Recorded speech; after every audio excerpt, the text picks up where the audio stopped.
y luego vamos a continuar. Ahí ya vamos a tener más tiempo ya para entrar a la palabra en más profundidad. Pero vamos a vamos a compartir un mensaje de Dios. Amén. Que Dios, hermano, me hizo meditar, me hizo pensar bastante en una persona que está en la Biblia, cuyo nombre está en la Biblia y que no es muy conocido como el rey David, gloria al Señor, no es conocido como Jesús, como Moisés, como Abraham, como Daniel, entre otros grandes hombres de Dios que están en la palabra. Él es uno de los menos conocidos porque de él no se hablan grandezas, él no hizo ningún milagro, alabado sea el nombre de Dios, no sanó a ningún enfermo, hermano, la verdad, no sanó a ningún enfermo, no hizo ninguna proeza. Pastor, entonces, ¿por qué no hablar de él? Voy a hablar de él no por lo que él hizo, sino voy a hablar de él por causa de lo que Dios hizo por él. A su nombre sea la gloria. El nombre de este personaje de las Sagradas Escrituras es Mefiboset. Alabado sea el nombre de Cristo Jesús. Y de Mefiboset vamos a hablar en esta tarde. Segunda de Samuel, capítulo 4. Alabado sea el nombre de Cristo Jesús. Y vamos a hablar lo que Dios hizo en él, lo que Dios hizo por él. Alabado sea el nombre de Jesús. Y vamos a hablar quién era primero, ¿ya? Dice así. Ahora, antes de entrar, siéntese, hermano. Antes de entrar, le voy a mostrar un poquito el contexto, ¿ya? Amén. Bueno, el contexto de esta historia es la historia de dos reyes, dos hombres de Dios. Uno que se desvió y otro que se afirmó en Cristo. El nombre del primero es Saúl y el nombre del segundo es David. Ambos reinaron en su tiempo. Saúl reinó primero que David. La voluntad de Dios cuando puso a Saúl por rey, un rey es diferente a un presidente. Porque a los presidentes los elige un pueblo en lo que llamamos democracia. La gente va a las urnas y votan por un presidente. Por eso nosotros somos una república, la República del Perú. A su nombre gloria, ¿no? Y como república tiene que ver con eso. Son países donde el mismo pueblo pone sus autoridades. El mismo pueblo elige sus autoridades. Nadie se puede poner solo. Un reino no. Los reinos son heredables. Un rey está reinando y cuando él muere, hereda el reino su hijo, que es príncipe hasta el momento que muere su padre y pasa a ser un rey. Amén, hermanos. Y los reyes reinan toda su vida. Un presidente gobierna 4 años. Amén, hermanos. Y tampoco tiene la última palabra porque él tiene una junta, tiene un congreso y todo lo demás. Pero un rey no. Un rey es rey desde que nace, desde que llega al poder, hasta el día que muere, cuando va a heredar el reino su propio hijo. Y Dios puso reyes. Dios puso primero a Saúl. Entonces el plan de Dios era que Saúl reinara toda su vida. Y luego heredara el reino Jonatán, que era su hijo mayor, que era un hombre de Dios también. Pero usted cuando lee la historia de este varón, Saúl, usted se va a dar cuenta que empezó muy bien, como muchos, y terminó muy mal, también como muchos. Alabado sea el Señor. Empezó, alabado sea Dios, siendo ungido por Samuel. Empezó como un gran hombre de Dios, hermano, maravilloso instrumento en las manos de Dios, pero en el camino se enalteció su corazón de tantas victorias, de tantas batallas ganadas. Hermano, enalteció su corazón, se enorgulleció y no quiso presentar la obediencia, el respeto, la honra, la gloria a quien se lo merece, que es Jesucristo de Nazaret. A su nombre sea la gloria. Dele fuerte alabanza al Rey de Reyes. Bendito sea Dios. Y el final de Saúl es trágico. Es un final lamentable, triste y es trágico. ¿Cómo termina este varón, hermano? Que Dios lo escogió. Por eso la importancia de clamar por los siervos de Dios. Amén. Mi esposa decía, ¿cuántos le han preguntado alguna vez a su pastor cómo está? La verdad es que nadie me pregunta. Pero lo que yo quiero no es tanto que me pregunten cómo estoy. Lo que yo ruego, pido, es que oren, que clamen. Especialmente cuando salimos de aquí a predicar la palabra a otros lugares. Porque allá, hermano, todo cambia. Todo cambia. El hospedaje, la gente que uno se roza, la situación en la que uno está, todo cambia. Y a veces no sabemos ni dónde llegamos, no conocemos lo que nos han invitado, simplemente vamos a servirle al Señor. Y no sabemos lo que puede pasar. Hay vuelos míos que se han cancelado porque el avión ha fallado. Cosas pasan, alabado sea el nombre de Dios. Campañas que he ido, como me pasó en México, donde al pastor que había predicado antes que yo, lo habían matado. Y yo había sido invitado para cubrirle el lugar de él. Yo ni sabía que me estaban llevando a un lugar donde al evangelista que había estado antes que yo, ya lo habían matado. Y seguía yo a predicar. Y yo con el mensaje en México de la gran ramera para colmo. Alabado sea el nombre de Dios. Pero con todo Dios fue fiel.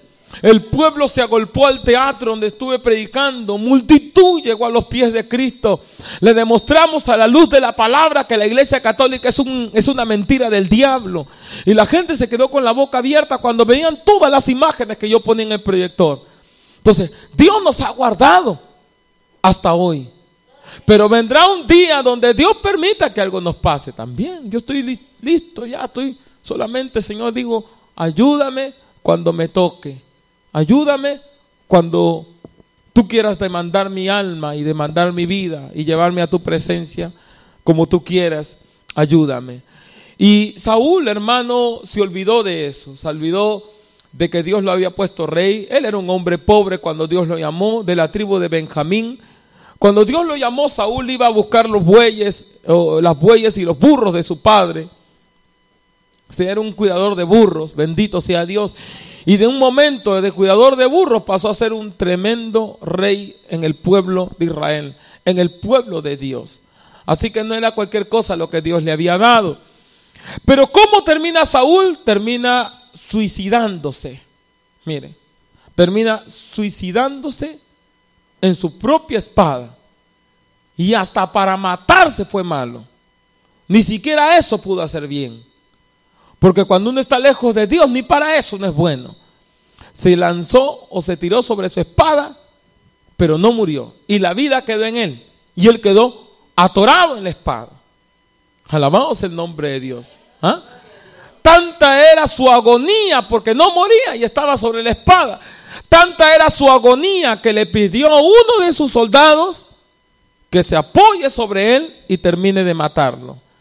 Y uno de los soldados de su propio ejército se apoyó sobre él y le tomó la vida. En pocas palabras, el soldado lo terminó de matar.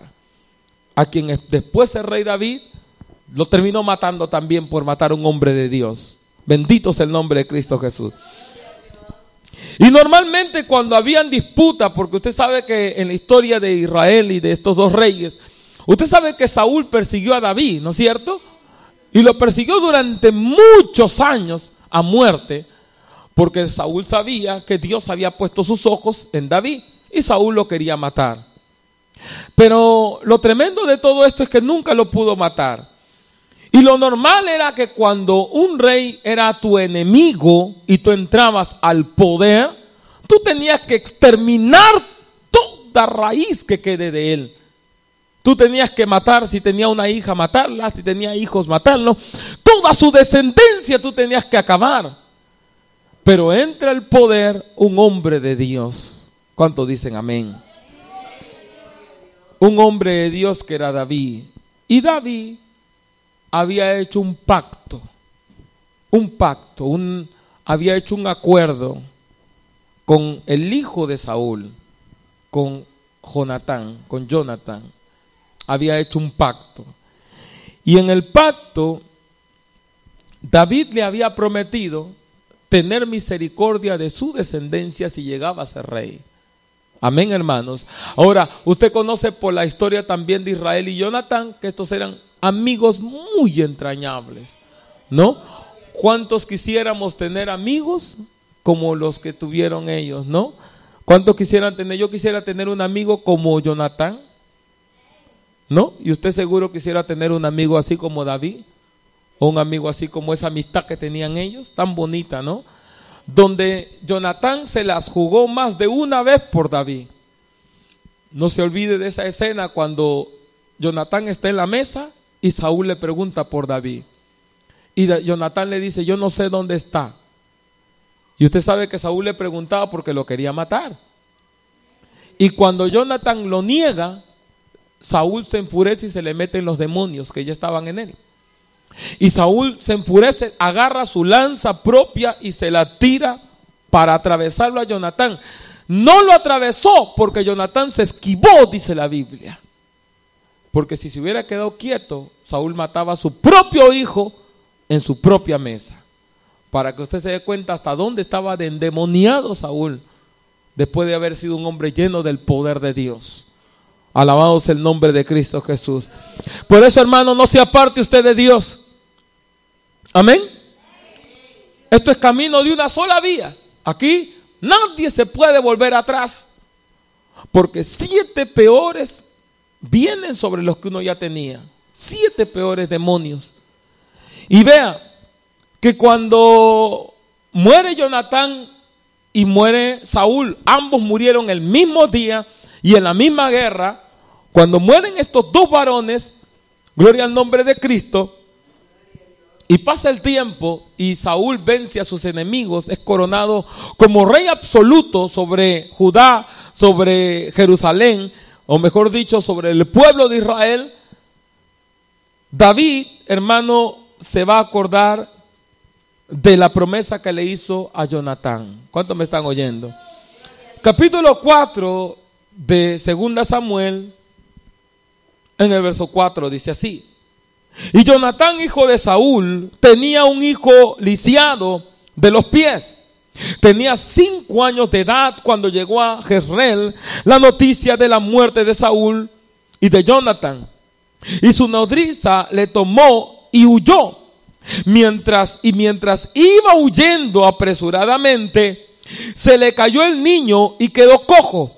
Su nombre es Mefiboset.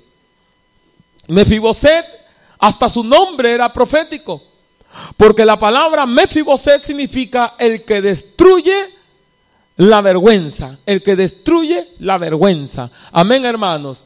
Ese es el significado del nombre Mefiboset, el que destruye la vergüenza, porque Dios iba a hacer algo con él. Ahora mire, a los 5 años, cuando estaba la guerra con Saúl y los ejércitos enemigos, y lo matan a Saúl, como ya le mencioné, y muere también su padre, Jonatán, la nodriza, o sea, la cuidadora de aquel pequeño niño de 5 años, lo está llevando de camino. Un niño de 5 años, un niño más grande, gloria al Señor, que pesa, y en la huida se le resbala la criatura, hermano, y cae. Probablemente habrá caído de columna, amén, sobre alguna piedra, de alguna manera, porque es muy difícil que una criatura caiga y quede cojo, pero tiene que haber caído terriblemente ese niño, hermano, de tal manera que este chiquito queda cojo completamente desde los 5 años hasta ser ya un adulto en ese momento. Alabado sea el nombre de Dios. Amén, hermanos, porque uno, hermano, no sabe lo que le viene. ¿Cuántos me están oyendo? ¿Ah? Pero sabe, Dios es Dios. Y Dios, hermano, se glorifica en cualquier circunstancia. Glorificamos el nombre de Dios cuando vemos que Dios sana a alguien. ¿Sí o no? Glorificamos el nombre de Dios cuando vemos que Dios prospera a alguien. Glorificamos a Dios y decimos: hoy mira todo lo que Dios me ha dado, cuando vemos que Dios nos ha prosperado, nos ha bendecido. Glorificamos el nombre de Dios cuando, hermano, cuando Dios nos está usando en el ministerio, cuando la iglesia se está llenando de gente, cuando vemos, hermano, nuestra vida a flote, siendo con bendiciones. Glorificamos a Dios cuando las cosas van bien. Pero ¿quién glorifica a Dios si tu hijo quedara cojo? ¿Ah? ¿Quién va a glorificar a Dios cuando cae en la cama de un hospital? ¿Quién glorifica a Dios cuando se le muere un hijo, se le muere una hija? ¿Quién glorifica a Dios cuando perdió el trabajo, cuando se está muriendo de hambre, cuando está en necesidad? Obviamente nadie. Pero Dios, hermano, tiene que ser glorificado en todo tiempo. Porque no sabemos de qué manera Dios nos va a bendecir o cuándo Dios nos va a bendecir. ¿Cuántos dicen gloria a Dios? A su nombre sea la gloria. Dele bien fuerte alabanza a Dios. Amén, hermanos. A su nombre. Y luego vamos a encontrar otra parte donde da otra referencia más de Mefiboset. Amén, hermanos. Bendito sea el nombre de Cristo Jesús. En el capítulo 16,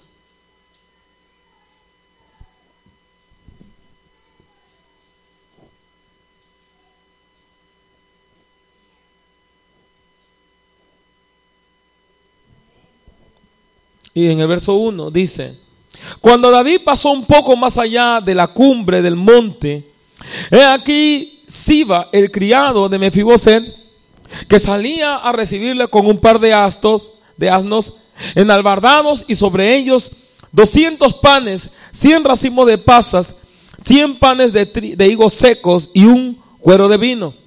Y dijo el rey a Siba: ¿qué es esto?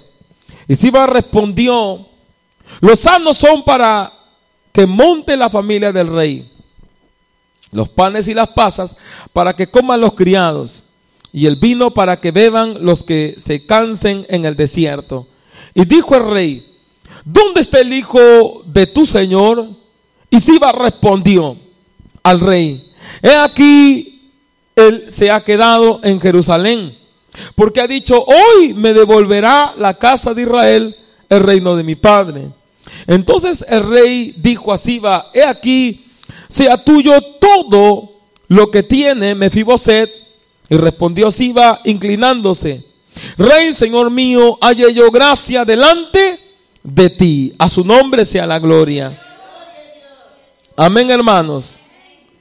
¿Sabe qué pasó?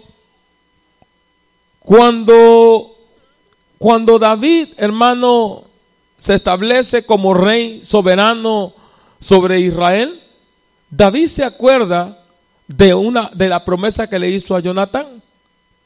Y se acuerda que él había prometido hacer misericordia con la casa de David hasta el último día de su vida. Bendito sea el nombre de Dios. Y David, hermano, va a buscar si quedaba algún sobreviviente de la casa de Saúl. A David le responden que ninguno había sobrevivido, pero luego se acuerdan del paralítico.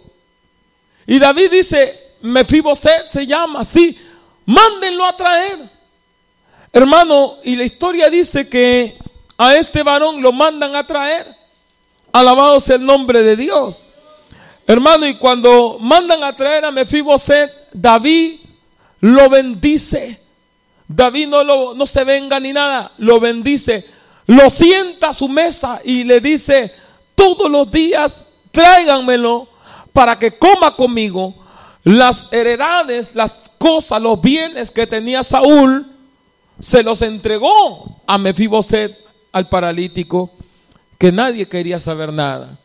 Y sabe, hermano, a mí me conmovió tremendamente esta historia.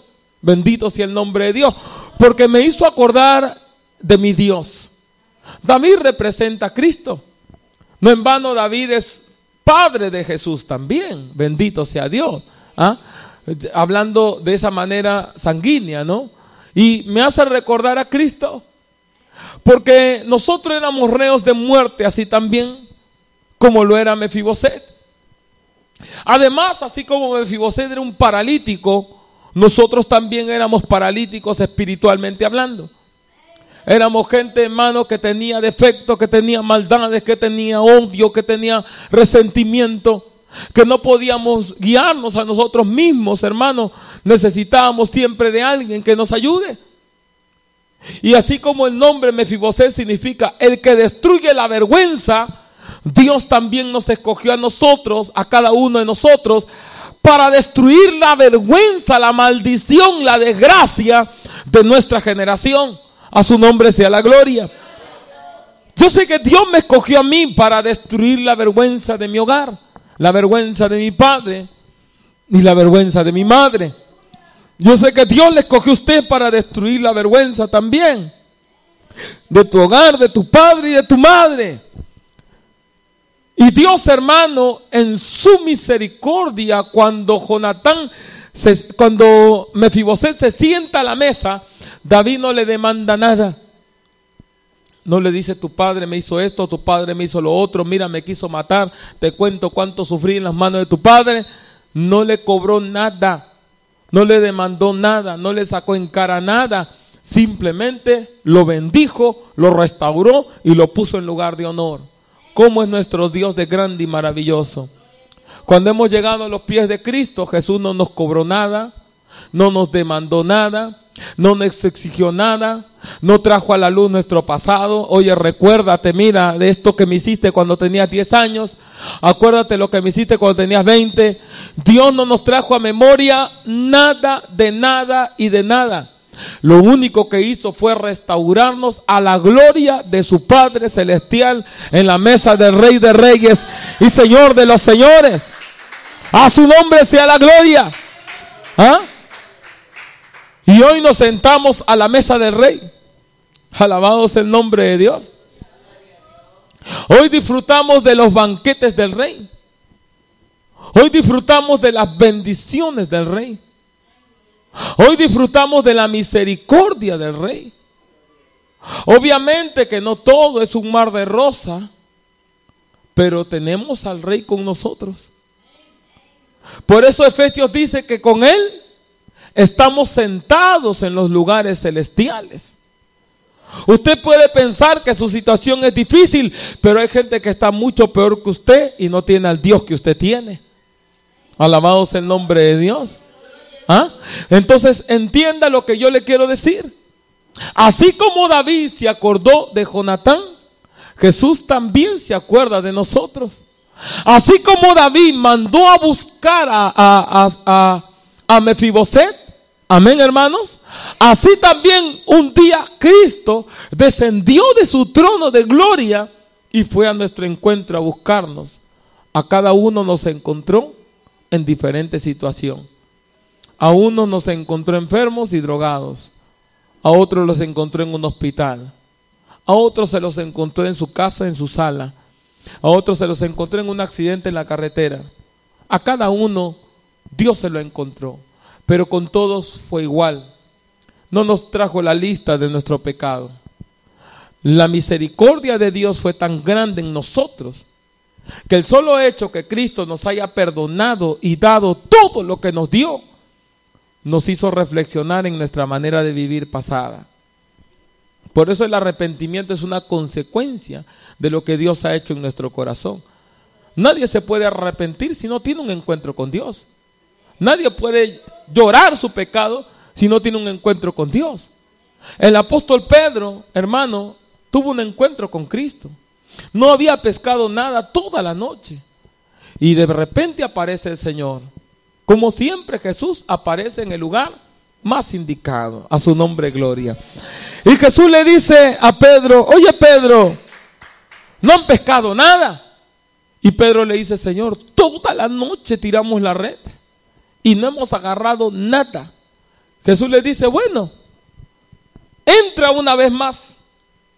Entra una vez más y lanza tu red a la derecha, le dice el Señor. Tremendo, ¿no? Porque a nosotros también Dios nos dijo: ahora una vez más. Porque con Dios las cosas viejas pasaron, todas son hechas nuevas. Entra una vez más, lucha una vez más, ve por tu esposa una vez más, lucha por tus hijos una vez más, Lucha por la iglesia una vez más. Lucha por tu marido una vez más. Es lo que Dios nos dice. Y tira a tu derecha. Porque la derecha es la mano en la cual Cristo sostiene a su pueblo. Usted tiene dos manos. ¿Cuál es la mano más fuerte que tiene usted? ¿Sí o no? Porque esa es la mano cuando usted agarra algo con la izquierda, usted lo agarra media. Pero cuando agarra con la derecha, usted lo agarra con una firmeza que es muy difícil que se lo arranquen. Y Dios dice la Biblia en Apocalipsis, nos tiene en su diestra. La diestra es la mano derecha. Significa que cuando Dios nos agarra, no hay ni diablo, ni demonio, ni vicio, ni infierno, ni crisis, ni pobreza, ni enfermedad. Nada nos puede separar del amor de Cristo. Alabado sea el nombre de Dios. Cuando Dios sostiene a su pueblo, mi hermano, Dios lo agarra firmemente. Alabado sea el nombre de Dios. Bendito sea el nombre del Señor. Y entra Pedro a lo profundo del mar, hermano, y toma su red y lo lanza a la derecha. Dice, en tu palabra, le dice Pedro, lanzaré mi red. Y obedece esa palabra. Y en esa palabra lanza su red. Y cuando lanza su red, hermano, de repente el barco se empezó a mover. Gloria al nombre de Cristo. La red se empezó a templar. Gloria al Señor. Los pescadores se asustaron. Bendito sea Dios. Y Pedro se dio cuenta que ya parecía que la barca se hundía con todo. Bendito sea Dios. Porque se había llenado de más de 150 peces grandotes. Alabados el nombre de Dios. A su nombre sea la gloria. Tanto así que dice la Biblia que Pedro tuvo que pedir ayuda a los demás también pescadores, para que la bendición también caiga sobre ellos y ellos también tuvieran esa pesca de parte de Dios. Amén, hermanos. A su nombre sea la gloria. A su nombre sea la gloria. Entonces Dios, hermano, no se olvidó de nosotros. No, Él no olvida. Yo me olvido, pero mi Dios no. Amén. Y hermano, y qué tremendo es el Señor cuando Dios nos llama. Después que Pedro pescó todo eso, la Biblia dice que antes que el barco llegue a la orilla, estaba tan desesperado. Aquello fue tan impactante para él, hermano. Esa experiencia que tuvo con Dios fue tan profunda en su corazón que no esperó que el barco llegue a la orilla. Antes que el barco llegara a la orilla, se lanzó primero y empezó a nadar como un loco. Y nadó hasta la presencia de Dios. Llegó a la orilla, hermano, gloria al Señor, y se acercó a la presencia de Cristo. No lo dudó dos veces y cayó postrado a sus pies. Así dice la Biblia. Cayó postrado a sus pies. Y le dijo, Señor, no soy digno de ti. Ten misericordia de este pecador. En ese momento Pedro estaba reconociendo a Cristo como Dios Todopoderoso. Porque los judíos nunca se postraban delante de nadie. Pero este varón, ¿qué había experimentado que lo hizo tener ese encuentro tan potente con el Señor? ¿Ah? Y se postra a los pies de Cristo, hermano. Bendito sea el nombre de Dios. Y Jesús en ese momento lo llama al ministerio. Y podemos hablar cuántas cosas más de Pedro, ¿no es cierto? Pero todos tenemos un inicio. Todos tenemos una experiencia personal donde nos encontramos con Dios. Amén, hermano. Donde tenemos un encuentro personal con Dios. Y ese encuentro marca nuestra vida. Ese encuentro provoca un cambio profundo en nuestro corazón. Y hoy podemos hablar eso cuando citamos a Pedro, a Mefiboset y a cada uno de los apóstoles. Nos damos cuenta que tuvieron una experiencia radical con Cristo. Usted tiene que tener una experiencia con Dios. Usted tiene que anhelar tener una experiencia con Dios. Usted tiene que clamar para que tenga usted una experiencia personal con Dios. Para que tu fe no esté fundamentada en pensamiento humano, ni en tus ideas, ni en tu manera de ser o de vivir. Para que tu fe no esté fundamentada, hermano, en la emoción de la carne. Y cuando se acaba la emoción, se acaba tu fe también. Alabado es el nombre de Dios. Y tengamos una experiencia personal con Dios. Eso uno tiene que buscar. Por eso la prueba, la batalla, uno tiene que valorar las pruebas cuando vengan. Uno tiene que ver las pruebas como una oportunidad de ver la presencia de Dios, como una oportunidad de experimentar la voz de Dios, como una oportunidad de experimentar el abrazo de Dios, la presencia de Dios, la respuesta de Dios, el poder de Dios. Las pruebas son una oportunidad para conocer a Dios.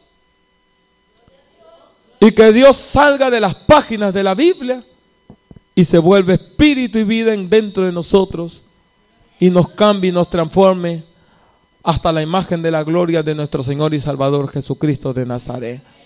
A su nombre sea la gloria. ¿Cuántos alaban a Dios? ¿Cuántos alaban la gloria de Dios? ¿Ah? A su nombre gloria, hermano. Así que, como yo les decía, de Mefiboset no hablamos nada, porque no hizo nada, la verdad. Él no hizo ningún milagro, igual como nosotros también. Él no hizo ninguna obra maravillosa, como muchos de nosotros también. Su nombre está escrito en la Biblia, mire. No por lo que él hizo, sino por lo que Dios hizo por él. Y un día, nuestro nombre también estará escrito en libros. Eso dice Apocalipsis. En el libro de la vida y en el libro de obras. Y nuestro nombre estará escrito ahí, eternamente. No por lo que hemos hecho, sino por lo que Dios hizo en nosotros.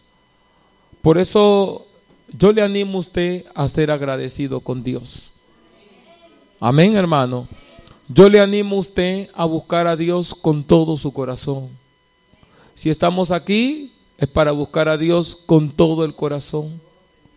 No soñolento, no desanimado, no a medias, con todo el corazón. Si usted va a orar, es para que usted ore con todo su corazón. No esa oracioncita, hermano, que no conmueve nada, donde uno no siente nada. Si usted ore, ore bien. Si usted canta, cante bien. Si usted alaba, alabe bien. Si usted glorifica, glorifíquelo bien. Si usted le quiere dar palmas, déselas, pero déselas bien. Si usted lo va a servir a Dios, sírvalo bien. Lo que haga, hágalo como para el Señor, no para los hombres. Hágalo para la gloria de Dios. Porque hemos sido llamados de ser como Mefiboset a sentarnos a la mesa del rey. Un día, hermano, nos sentaremos a la mesa del Rey de Reyes y Señor de Señor. ¿Sabía usted eso? ¡A su nombre! ¡Oh, gloria a ti, Señor! Un día, hermano, nos sentaremos a la mesa del Rey de Reyes. ¡Qué tremendo! ¿Ah? Y nos sentaremos junto con Él. Cada asiento tendrá un nombre y una corona. Meditaba yo por eso en este mensaje, porque ya que hoy día falleció este siervo de Dios, este varón, meditaba yo que en este momento él ya debe estar entrado ya en el cielo. Y yo lo creo de esa manera. Y a Jesús, hermano, recibiéndolo allá. Hermano, qué tremendo será. Yo la verdad que me imagino, lo medito, lo pienso, lo he predicado, lo predico. Todos mis mensajes casi hablo de eso, gloria al Señor. Porque no me alcanza la mente para imaginar cómo será ese día. ¿Qué le preguntaremos al Señor? ¿Qué le demandaremos? Yo pienso personalmente que no tendré nada que pedir, no tendré nada que reclamar, nada que renegar. Por el contrario, me sentiré como un sueño, como que no merezco, hermano, pero una vez más lo puedo decir, por la pura misericordia de Dios, llegaremos allá a su presencia. Por la pura misericordia de Dios. Bajo ningún tipo de mérito personal, ni espiritual, ni nada. Pura misericordia de Dios. Por eso, hermanos, tenemos que clamar por las vidas. No pare usted su cadena de oración. Y usted que me escucha a través del internet, afíliese también, alíñese a la cadena de oración que se está haciendo aquí. Amén. Donde se está clamando a Dios todas las madrugadas enteras, desde la 1 hasta casi 7 de la mañana, estamos clamando a Dios. Hermano, con un solo propósito, queremos ver la gloria de Dios en nuestra vida y en la vida de aquellos que claman a Dios también, de las almas que están sufriendo. Alabado sea el nombre de Cristo Jesús. Así que vamos a ponernos en pie, por favor, y vamos a hacer una oración a nuestro Dios de agradecimiento por su misericordia. Cierre sus ojos y vamos a hablar con el Señor. Bendito sea el nombre de Jesús.